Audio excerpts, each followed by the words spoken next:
We've already looked at some basic trigonometric identities in a previous video. Now we're going to learn how to use these identities in order to prove them. So with our first problem, we want to see if it's true or false.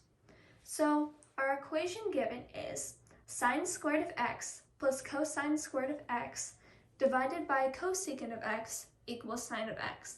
Now the first thing that should pop into your mind is the square relationship that is present, because sine squared of x plus cosine squared of x equals 1.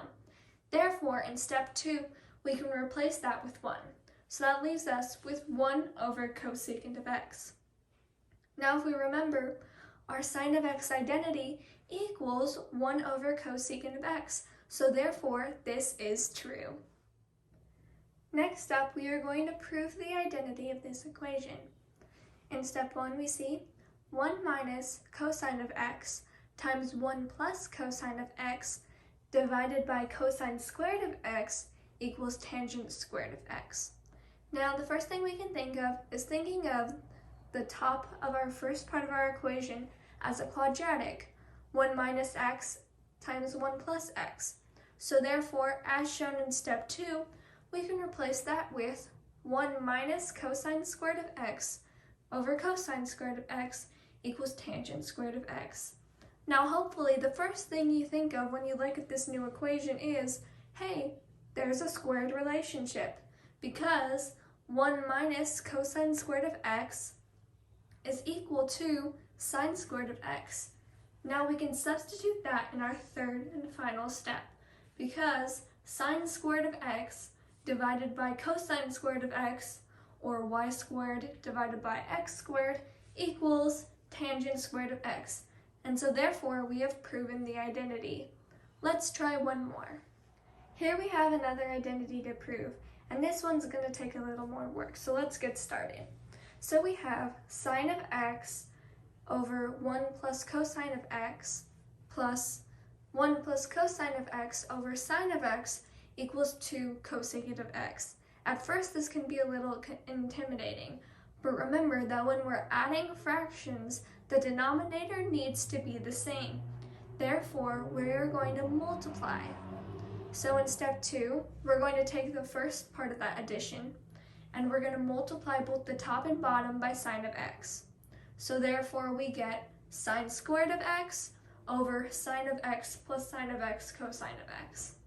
Now we're going to do something very similar with the other side in step 3 in order to get that same denominator. So we're going to multiply the top and bottom by 1 plus cosine of x.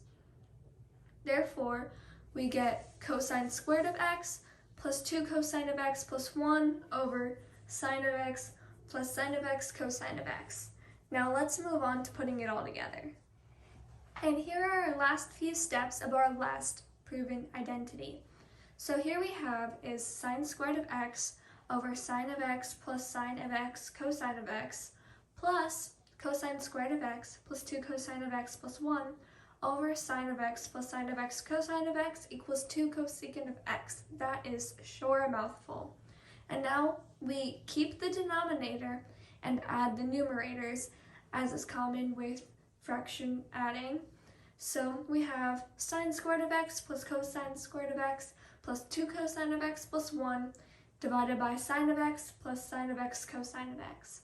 Now, as you can notice, we have yet another square relationship, because sine squared of x plus cosine squared of x equals 1. And if we combine those two ones, we get our new equation in step 6, which is 2 plus 2 cosine of x over sine of x plus sine of x cosine of x.